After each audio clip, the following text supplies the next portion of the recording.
It has been a minute. In the last 5 months, I've learned how to sew and made this and all of these. Okay, and some of these are upcycled, but we'll get to that.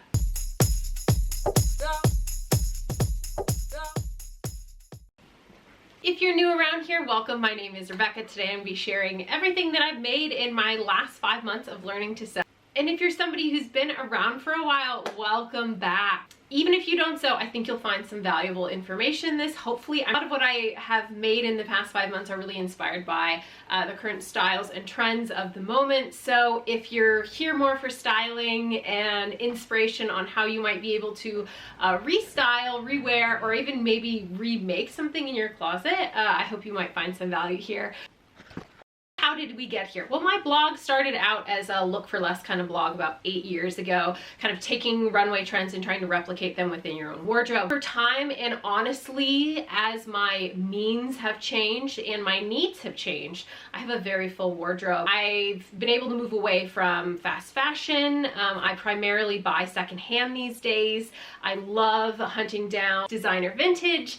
Everything kind of culminated in me buying a sewing machine at the end of last year so that I could mend and upcycle some of my own garments. I started sewing and I was terrible, and I'm not going to be covering like how to sew in any of my videos here because there are people who know how to do it way better than I do. The amazing thing about sewing is kind of like any skill, and you just get better the more you do it. So what should you expect from my content moving forward? Well, what I've been doing in my free time has been a lot of sewing, so I really love to share more of that with you. Why I picked the pieces that I did, patterns that I did, etc. Trying to focus on sustainability and how I am sewing so many amazing pieces, and I'll kind of share what's made from what as we're going through. Maybe inspire you to style something differently in your wardrobe, find a new way to wear something, or just generally be entertained. So let's get into it. Okay, so up first we have this super fun set. It has 2 settings depending on how loose I want this little balaclava inspired piece. But this was the first thing that I made. Again, vintage 70s fabric. Actually, the hood is the first thing that I made. It was supposed to be like a balaclava, but it got too intense. But yeah, I still have sleeves that I haven't put on it. It has some fit challenges, but whatever. This next set is kind of technically, I guess you call it a thrift flip, but it was a jacket and skirt suit that's Avaka wool that had, I'm butchering that name, had been in my closet for quite some time, and I just didn't wear it as much as I should. The skirt was too big, but I loved it, and the jacket was great, so I ended up cropping the jacket and then taking the skirt fabric with a little bit of the jacket together to make this little drop waist situation. Which leads us to me cropping this sweater, which basically was to be inspired by that Miu Miu collection, which was super fun with this. I did crop it and then attempt to bind the hem, but it still sheds a little bit here and there. To go with these overalls, which are absolutely my pride and joy. Here, let me just show you kind of a full length view. Break right at the bottom. These were inspired by a pair of Gautier overalls, again from, I think it's like 2011, and they partially had a pattern, but they have some nice little bust detail. I learned a crap ton about fit on these.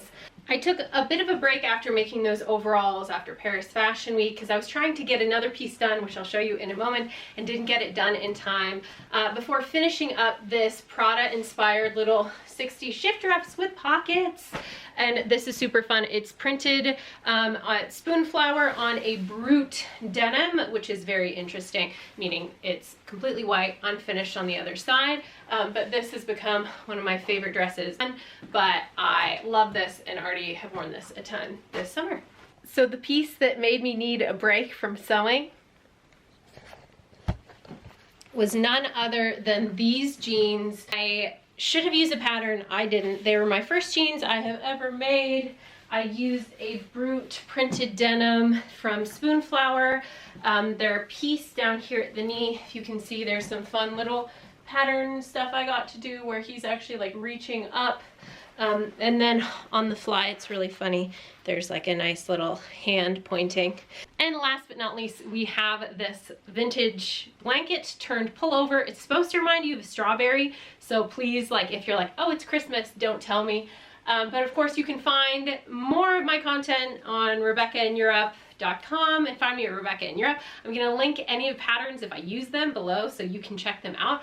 But make sure if you like this, like, subscribe, and let me know so that I can keep sharing what I'm doing, because I'm having a great time. But thank you so much for watching.